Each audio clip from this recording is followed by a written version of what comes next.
मैं डॉक्टर अमित भटनागर पंतनगर कृषि विश्वविद्यालय में सस्य विज्ञान विभाग में प्राध्यापक के पद पर कार्यरत हूँ। इस चैनल के माध्यम से मेरा प्रयास है किसानों तक सही जानकारी पहुंचे ताकि उसका लाभ वो खेती में ले सकें। आज जो मुझे बात करनी है वो है राइस नर्सरी की, धान की नर्सरी की। कि उसमें बहुत सारी बातें ध्यान में रखने की होती हैं, लेकिन 3 बहुत महत्वपूर्ण बातें हमको ध्यान में रखनी चाहिए जिससे हमारी जो धान की नर्सरी हेल्दी हो, मजबूत हो, जल्दी जड़ पकड़े और अच्छा उससे हम उत्पादन मिल सके। तो इसमें जो 3 चीज़ें बहुत महत्वपूर्ण है, सीड ट्रीटमेंट है, वाटर मैनेजमेंट है और न्यूट्रिएंट मैनेजमेंट। ये 3 एस्पेक्ट बड़े इंपॉर्टेंट हैं। हालांकि और भी इंपॉर्टेंट एस्पेक्ट हैं, लेकिन ये 3 चीज़ों पे, सीड ट्रीटमेंट पे, वाटर मैनेजमेंट पे, न्यूट्रिएंट मैनेजमेंट आप अच्छा कर लेते हैं तो हेल्दी सीडलिंग होगी, उसमें रोग नहीं होगा, मजबूत होगी और खेत में जब आप ट्रांसप्लांटिंग करेंगे जल्दी जड़ पकड़ेगी, अच्छे कल्ले छोड़ेगी और अच्छा उत्पादन मिलेगा। पहले बात करते हैं बीज उपचार की, सीड ट्रीटमेंट की। ये बहुत जरूरी है रोगों से बचाने के लिए। अगर हम बीज उपचार नहीं करते तो रोगों के लगने की बहुत ज़्यादा संभावना होती है, और अगर रोग सीडलिंग में ही लग गया तो हमारी नर्सरी का एरिया काफ़ी कम पड़ जाएगा, क्योंकि सीडलिंग खराब हो जाएगी और फिर हमारी ट्रांसप्लांटिंग बाधित होगी और हमको पौध कम पड़ सकती है, या जो हमने रोगग्रस्त सीडलिंग लगाई है उसमें रोग होगा और उसका उत्पादन हमें कम मिलेगा। तो शुरुआत से ही हमको सीड ट्रीटमेंट करना चाहिए। जब बीज आप पानी में भिगो लेते हैं, इंक्यूबेशन आप उसका कर लेते हैं, और बिखेरने से पहले खेत में आप इसका बीज उपचार कीजिए। जैविक उपचार के लिए ट्राइकोडर्मा का प्रयोग कीजिए। 4 ग्राम ट्राइकोडर्मा 1 किलोग्राम बीज के लिए पर्याप्त होता है। अगर आप ट्राइकोडर्मा से नहीं करना चाह रहे हैं, आपके पास केमिकल है, तो कार्बनडाजिम 2 से 2.5 ग्राम पर किलोग्राम पर्याप्त है। तो मतलब अगर आपके पास ट्राइकोडर्मा है तो 1 किलोग्राम बीज में 4 ग्राम मिलाइए, और अगर आपके पास कार्बनडाजिम केमिकल है तो आप 1 किलो में 2 से 2.5 ग्राम मिलाइए। तो इससे बीज उपचार जरूर कर लें। बिखेरने से पहले अच्छी तरह से इसको बीज में मिला लें, ताकि उसमें कोई रोग अगर लगने वाला हो तो रोग ना लगे, रोगों से बचे। तो सबसे पहले तो हमें सीडलिंग को फफूंद वाले रोगों से बचाना होता है, क्योंकि धान में रोग बहुत ज़्यादा लगते हैं और इन रोगों की वजह से उत्पादन काफ़ी कम हो जाता है। तो नर्सरी से ही हमें रोगों को रोक लेना चाहिए। तो पहले तो ये जरूर करना है कि हमें सीड ट्रीटमेंट जरूर करना है। बिना सीड ट्रीटमेंट के हमें राइस नर्सरी नहीं डालनी चाहिए। दूसरा जो है पानी का है, वाटर मैनेजमेंट है। धान को नर्सरी से ही पानी अच्छा चाहिए। अगर पानी की कमी रहती है तो हमें अच्छा नर्सरी नहीं मिल पाती, और कुछ समय हमें पानी निकालना भी पड़ता है, ड्रेन भी करना पड़ता है।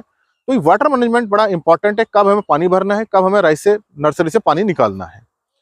देखिए, जब आप राइस नर्सरी डालेंगे तो शुरू में जब बीज जमेगा और शुरू के 5 दिन तक ये बाहर निकलेगा, 4, 5, 6 दिन में, तब तक हमारा जो खेत नमी होनी चाहिए, सैचुरेट होना चाहिए, उसमें पानी ऊपर खड़ा नहीं होना चाहिए। अगर ऊपर पानी खड़ा रहेगा तो उसका जर्मिनेशन जो है, अंकुरण जो है, वो सही ढंग से नहीं होगा, अंकुरण सही ढंग से नहीं फूटेगा, उसकी पत्तियां सही ढंग से नहीं निकलेंगी।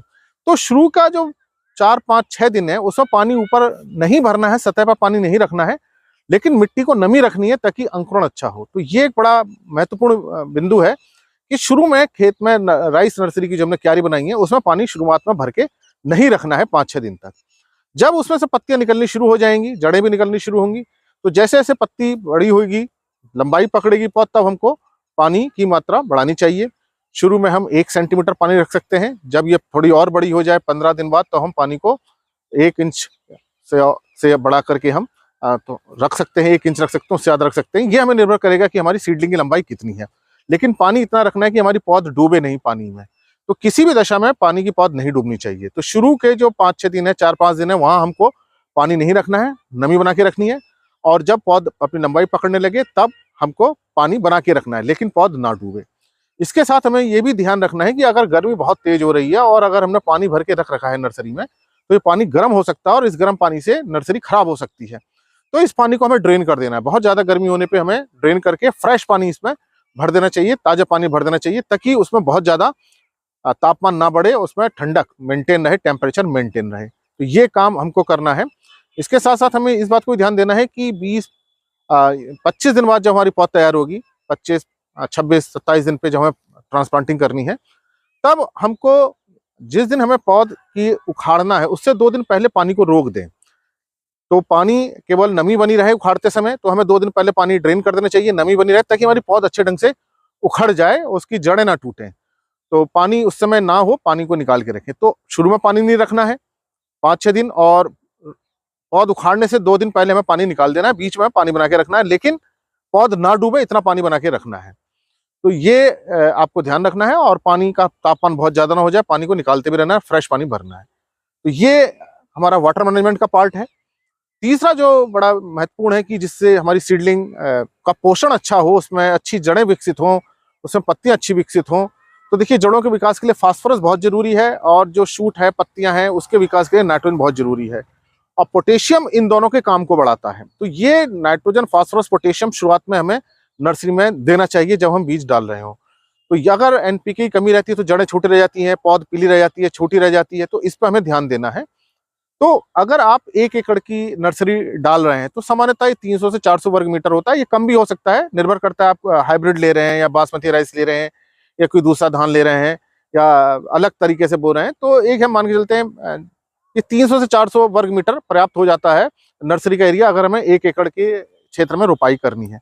तो इतने एरिया में जो हमको डीएपी देना है, अगर आपको डीएपी उपलब्ध हो रहा है तो ये आप 4 किलोग्राम दीजिए, और इसके साथ 2.5 किलोग्राम एमओपी दे दीजिए। तो डीएपी से नाइट्रोजन फास्फोरस जाएगा, एमओपी से पोटेशियम जाएगा। तो 4 किलोग्राम डीएपी के साथ 2.5 किलो एमओपी देना है। बुआई के समय आप मिट्टी में मिला दीजिए। अगर आपके पास डीएपी उपलब्ध नहीं होता है तब फिर आपको 6 किलो एनपीके 12-32-16 इसको लेना है, और इसमें 800 ग्राम एमओपी मिला देना है। तो 6 किलो एनपीके 12-32-16 के साथ 800 ग्राम एमओपी मिला के बुआई के समय दे दें। तो ये नाइट्रोजन, फास्फोरस, पोटेशियम को पूरा करेगा। इसके साथ साथ बहुत ज्यादा समस्या देखी जाती है, शुरू से ही जिंक की समस्या आती है, या आयरन की, लोहे की कमी की आती है। तो आप जिंक सल्फेट 1 किलो दे दीजिए, नर्सरी में मिला दीजिए, लेकिन इसे डीएपी या एनपीके के साथ मिक्स करके ना दें। पहले आप डीएपी डाल दीजिए, उसके बाद आप मिट्टी में जिंक सल्फेट डाल दीजिए, तब ये रिएक्शन नहीं करेगा। लेकिन अगर आपने दोनों को एक साथ मिला दिया तब ये रिएक्शन कर सकता है। तो ये समस्या रहती है कि फास्फोरस, जिंक को कैसे दें। तो पहले आप मिट्टी में डीएपी मिला दीजिए और उसके बाद जिंक मिला दीजिए। तो ये दोनों आपस में बिल्कुल क्लोज नहीं हो पाएंगे, रिएक्शन नहीं हो पाएगा। तो जिंक की